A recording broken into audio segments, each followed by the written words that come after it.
अछू के आइल बड़ो नचनिया के नहालो ए राजा जी।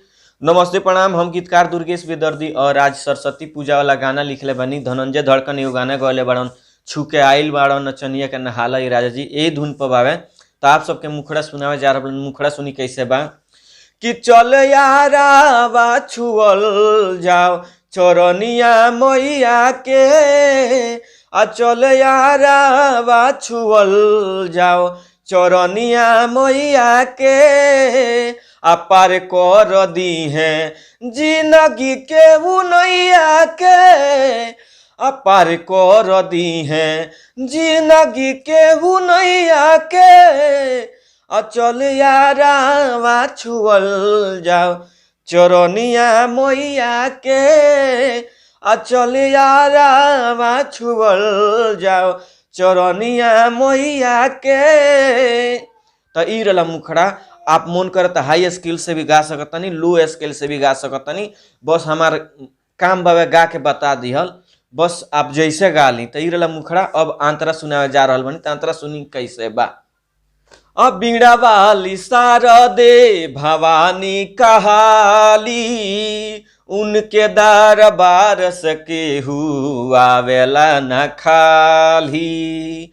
बीड़ा वाला शारदे भवानी कहाली, उनके दरबार से न आवे केहू खाली।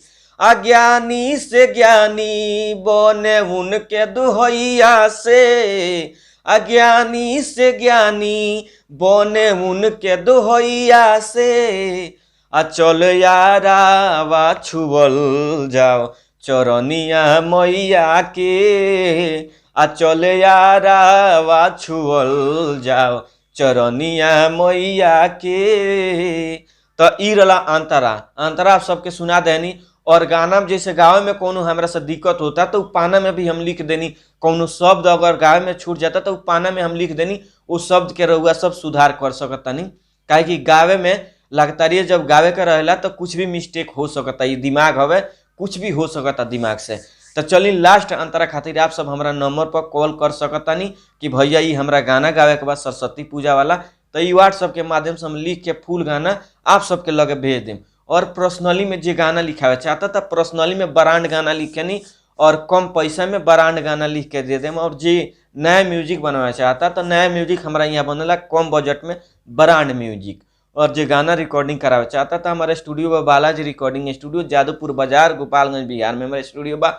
आप सब कलाकार आई, जो भी गावे चाहता हमारे यहाँ से काम करी और एक से एकाल ब्रांड गाना हमरा से लिखवाई और मार्केट में तहलका मचाई। तो चलिए चैनल के सब्सक्राइब करी, लाइक करी, कमेंट करी और दबा के शेयर करी। जय मां सरस्वती जी, हर हर महादेव, जय श्री राम।